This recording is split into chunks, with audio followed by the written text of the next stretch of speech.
Hello, everyone, and welcome back to Born a Crime. Today, we're going to read the second part of chapter 2 that we left in the last video. We were left on I Was Born a Crime. We're going to start right now. When the doctors pulled me out there was an awkward moment when they said, Huh, that's a very light skinned baby. A quick scan of the delivery room revealed no man standing around to take the credit. Who is the father? They asked. His father is from Swaziland, my mother said, referring to the tiny landlocked kingdom in the west of South Africa.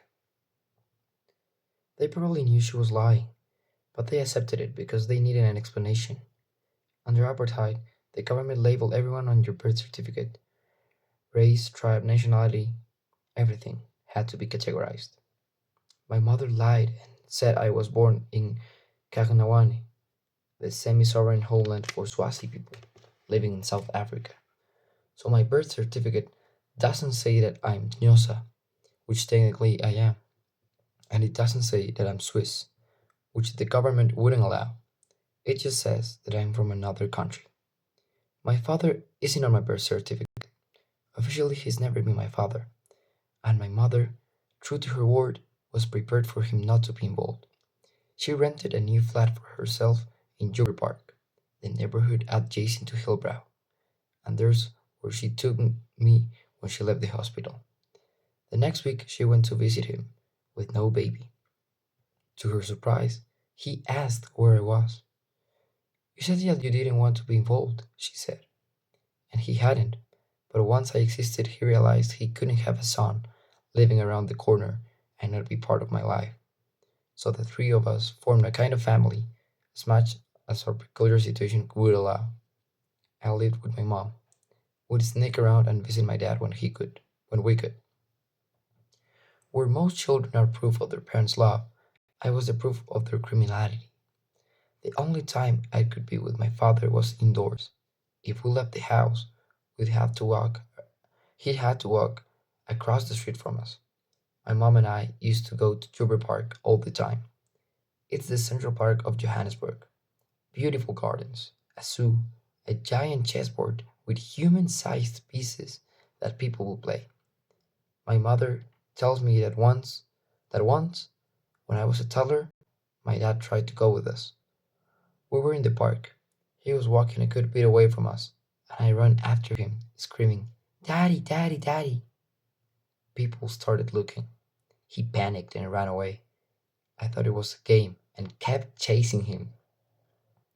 Notice how Trevor doesn't realize the magnitude of the situation he's living on and the problem he could give to his father by doing this. But he's just a little boy and he is not conscious about the problem during apartheid. I couldn't walk with my mother either. A light skinned child with a black woman would raise too many questions. When I was a newborn, she could wrap me up and take me anywhere, but very quickly that was no longer an option. I was a giant baby, an enormous child. When I was one, you'd have thought I was two. When I was two, you'd have thought I was four. There was no way to hide me. My mom, same as she'd done with her flat and with her maid's uniforms, found the cracks in the system. It was illegal to be mixed, to have a black parent and a white parent, but it was not illegal to be colored, to have two parents who were both colored. So my mom moved me around the world as a colored child. She found a creche in, in a colored area where she could leave me while she was at work. There was a colored woman named Queen who lived in a block of flats. When we wanted to go out of the park, my mom would invite her to go with us. Queen would walk next to me and act like she was my mother, and my mother would walk a few steps behind like she was the maid working for the colored woman.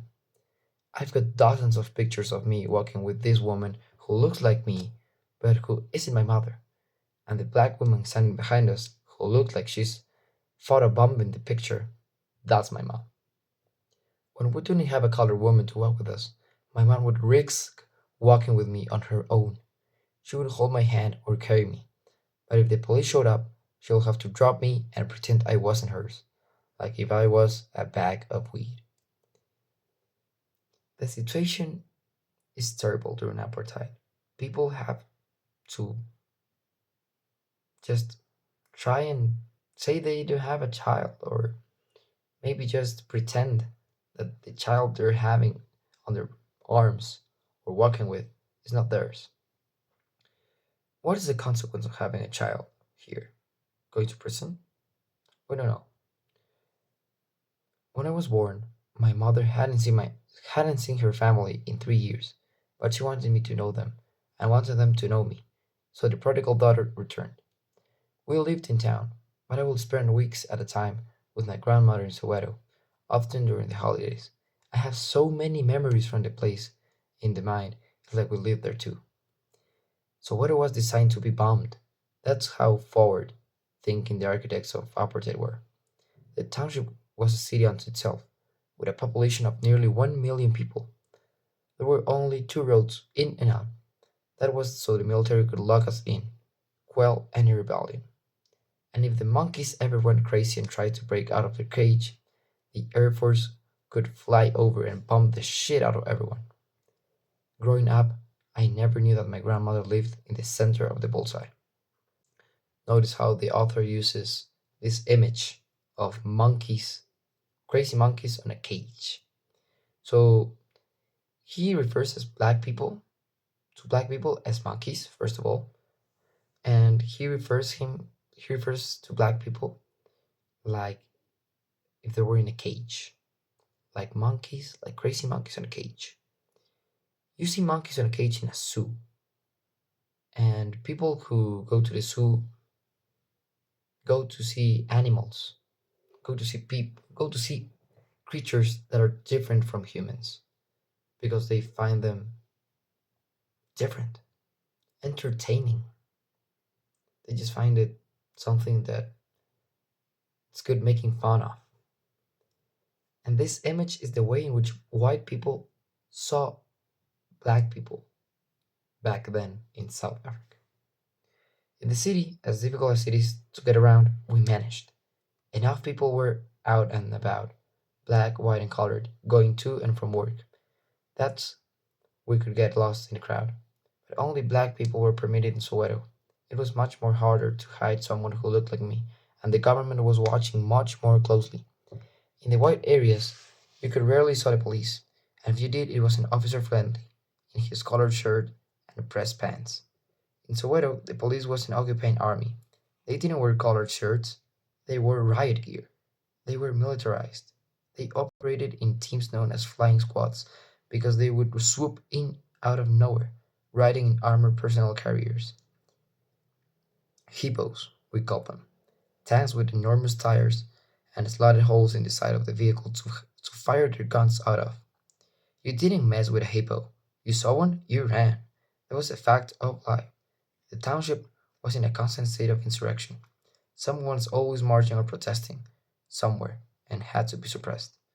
Playing in my grandmother's house, I heard gunshots, screams, tear gas being fired into crowds. My memories of the hippos and the flying squads come from when I was 5 or 6. When apartheid was finally coming apart, I never saw the police before that, because we could never risk the police seeing me. Whenever we went to Soweto, my grandmother refused to let me outside. If she was watching me, it was, no, no, no, he doesn't leave the house. Behind the wall in the yard, I could play, but not in the street.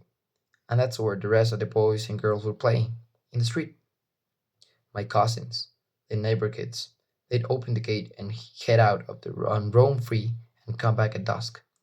I'd beg my grandmother to go outside. Please, please, can I go play with my cousins? No, they're going to take you. For the longest time, I thought she meant that the other kids were going to steal me, but she was talking about the police. Children could be taken. Children were taken. The wrong color kid in the wrong color area, and the government would come in, strip your parents of custody, haul you off to an orphanage. To police the townships, the government relied on this network of impimpis, the anonymous switches who informed unsuspicious activity. There were also the blackjacks, black people who worked for the police. My grandmother neighbor was a blackjack. She never had.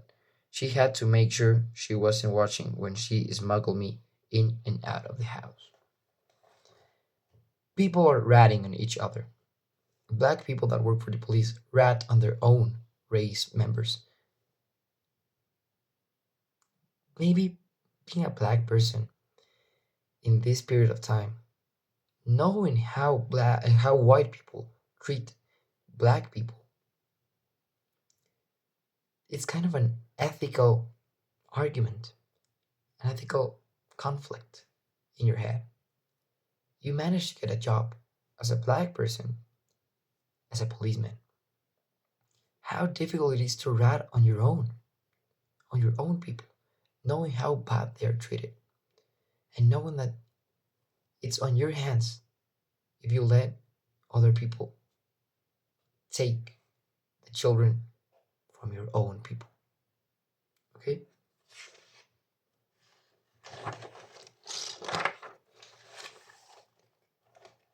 My gran still tells me the story when I was 3 years old and fed up with being a prisoner. I dug a hole under the gate in the driveway, wriggled through, and ran off. Everyone panicked. A search party went out and tracked me down. I had no idea how much danger I was putting on everyone in. The family could have been deported. My gran would have been arrested. My mom might have gone to prison, and I probably would have packed off to a home for colored kids. So I was kept inside, other than those few instances of walking in the park. The flashes of memory I have from when I was young are almost all indoors. Me with my mom in her tiny flat, me by myself at my grand's. I didn't have any friends. I didn't know any kids beside my cousins. I wasn't a lonely kid. I was good at being alone. I read books, played with the toy that I had, make up imaginary worlds. I lived inside my head. I still live inside my head. To this day, you can leave me alone for hours and I'm perfectly happy entertaining myself. I have to remember to be with people. Obviously, I was not the only child born to black and white parents during apartheid. Traveling around the world today, I meet and other mixed South Africans all the time. Our stories start off identically. We're around the same age. Their parents met at some underground party in Hillbrow or Cape Town. They lived in an illegal flat. The difference is that in virtually every other case they left. The white parents smuggled them out through Lesotho or Botswana, and they grew up in exile, in England or Germany or Switzerland, because being mixed family under apartheid was imaginable and just unbearable. Once Mandela was elected, we could finally live freely.